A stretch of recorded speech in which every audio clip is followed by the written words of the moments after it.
Hello everyone, একটা নতুন ভিডিওতে সকলকে ওয়েলকাম জানাচ্ছি। আজকে ছুটির দিন ছিল বটে, তবে ছুটির দিনটা ঠিক বাড়ি বসে কাটেনি, সেই দিনকেও বেরোতে হয়েছিল। আর আজকে আমরা সবাই বেরিয়েছিলাম, মানে আমি, মা, বাবা, ভাই চারজনেই বেরিয়েছিলাম। আর বাইরে দেখো কীরকম বৃষ্টি হচ্ছে, মানে সকাল থেকে শুরু হয়ে গেছে, সারা দিন ধরেই প্রায় চলছিল।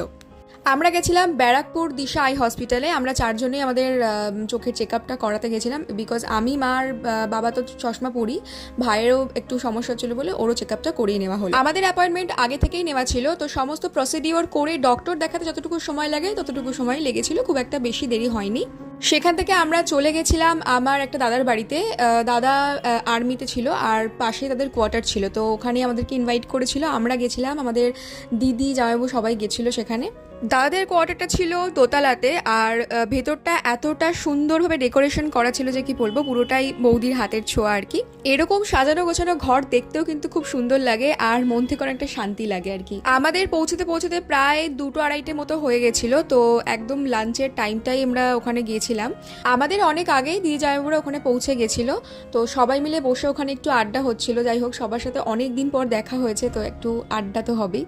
এরপরে হাতে এলো ঠান্ডা ঠান্ডা লস্যি, সেটা খেলাম। আর তারপরে একেবারে লাঞ্চে বসে পড়েছিলাম, খিদেও খুব পেয়েছিল। আর দেখো কত সুন্দর করে ডেকোরেশন করে বৌদি সবাইকে সার্ভ করছিল। লাঞ্চের মেনু হিসেবে কিন্তু অনেক কিছু আয়োজন করেছিল বৌদি, সমস্তটাই একা হাতে করেছিল। আর খাবার দাবারের টেস্ট কিন্তু অসাধারণ হয়েছিল। এই দুটো ছানাপোনা হচ্ছে আমার দাদার 2 মেয়ে। ওরা এত মিষ্টি যে কি বলবো, মানে এত সংস্কারী যাকে বলে, এই ছোট থেকে ওরা প্রচুর সংস্কারী, খুব ভালো মেয়ে দুটোই। আর আমার এই জামাইবাবুর কাণ্ড কারখানা দেখো, আমি ভিডিও করছি বলে না এরকম লেগ পিস নিয়ে এখানে ঢং করছিল। এরপরে আমরা বাকি যারা ছিলাম তারা সকলে মিলে নিচে বসে পড়েছিলাম খেতে, সবাই মিলে একসাথে। মেনুটা তোমাদের সাথে একটু শেয়ার করে দিই।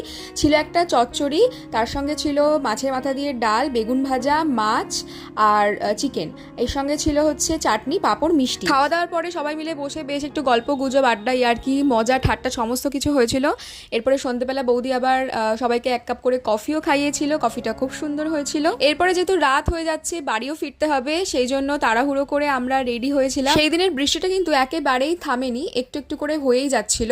সারাদিনটা মোটামুটি ভালোই কাটিয়েছিলাম সবার সঙ্গে। তো আজকের ব্লগটা এতটাই, দেখা হয় পরবর্তী কোনো ভিডিওতে।